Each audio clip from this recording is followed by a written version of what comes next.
Paid about $1.50 for each of these packs. They're well worth it. I never get tired of oh, this is the dude who sold it to me. Thank you, sir. Or lady, or it. Yeah, so here we have, oh, it was 7 packs. I thought it was 6. Okay, that's great. That's great. Let's do it. 7 packs of Twilight Wanderer. Yeah, I really hope that this summer lots and lots of people spend oodles of money on Flesh and Blood. I really hope so. I hope they spend $1 trillion in Flesh and Blood, because money folks spend on Flesh and Blood is money they're never ever going to spend on Force of Will or Magic even, and that will help me buy affordable cards. And it's kind of very interesting how Force of Will let Wanderer just not ever really happen. All these sets that are not in New Frontiers are so affordable. And they're good. You know, you can build decks with them, man. If you can buy a bunch of cards and build decks with them, exactly what is the problem? Somebody explain it to me. That's the foil. And yeah, this is the era where they have birds that didn't fly. Okay, no hits yet, but believe you me, this is Twilight Wanderer. There will be at least one hit, because there always is. Yeah, there you go. That's what I was talking about. There's always at least one hit. Usually the first card of a Twilight Wanderer pack, often, not usually, but often, is that hit. It's that good of a set. And so I plan to crack a lot more. I'm not done with Twilight Wanderer. Yes, I'm going to go to singles very soon to start building some of the decks that I have planned. And yes, I'm going to start putting out, I hope, when I have time, videos, Shadow, on all the decks that I plan to build or that I have already drafted. Very good hit. Oh man, yes! I need to crack a boatload of this card. I may have to buy a bunch of singles, of course. Another one. This is my 3rd one of this range. Oh man, I'm loving it. And a foil Shadow for my Dark Alice deck. Yeah, rock. We're rocking here. Totally rocking.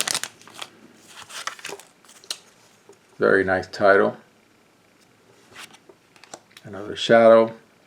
They're all common, so they're going to be easy to pull once I begin to finalize the deck. I also want to build this guy.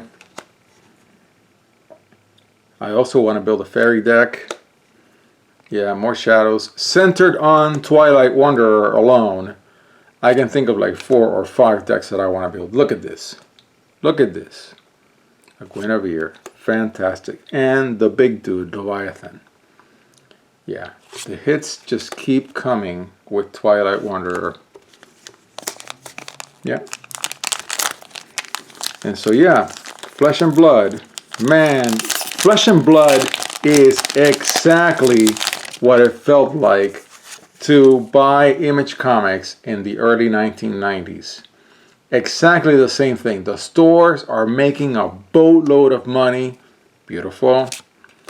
Another really nice card that I want to put in lots of decks, even though I don't believe it's a competitive staple. It's just fun to put in decks. And so you see all these stores. It's very interesting where they have all these famous Magic players, quote unquote, playing Flesh and Blood. They're not really playing Flesh and Blood. Somebody is paying them, nice, to play Flesh and Blood, which is very different, my friends.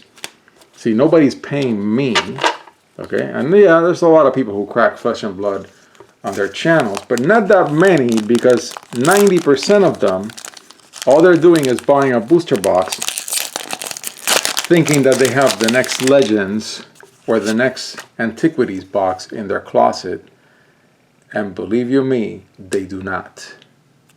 Okay? At least those of us who are crazy enough to buy these Force of Will packs know enough to know that it's kind of like a near dead game. It's, you know, the cards are not really worth anything. You're never going to sell for it to anybody. Shadow. But they're fun. To me, they're fun. They're beautiful. This is not my 401k. I'm having fun. Look at that. My second Guinevere in this pack rack. I mean, what's there not to like? And this is for my Shadow deck. Not one of the best ones. It's not my Shadow Lord that I want to have a playset of, and I think I only have 2. But it's a nice, it's probably a nice sideboard card just to say, well, let's put some nicer shadows in this deck. Some of the nice ones that are kind of wonky. You know, it's kind of wonky, you know. When a resonator is put into a graveyard from your opponent's field, recover this card and it gains plus 400. Yeah, you can hit again. It was only going to hit for 200. It's not that powerful. This guy is good. This is the smaller of the 2 meat dragons. Definitely want to get more Guivers. I'm going to have to crack 7 kings of the lands for more Guivers.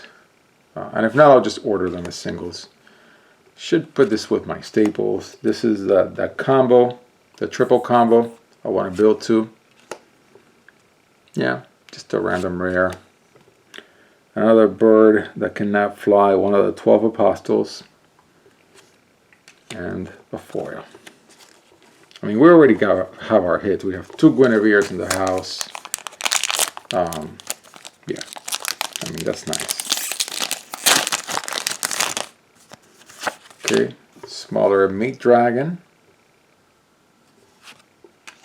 And I believe that's the last pack. Yeah, we're done with the packs.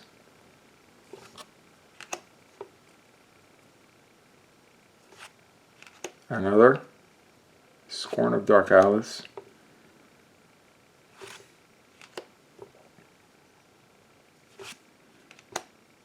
For the fairy deck. Nice, that's the rare. And a Pendragon with the stamp. Okay, so that's our pack crack. And I think of these, the ones that I would highlight are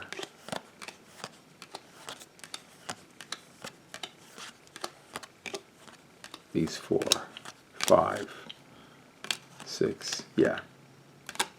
So my highlights of this pull would be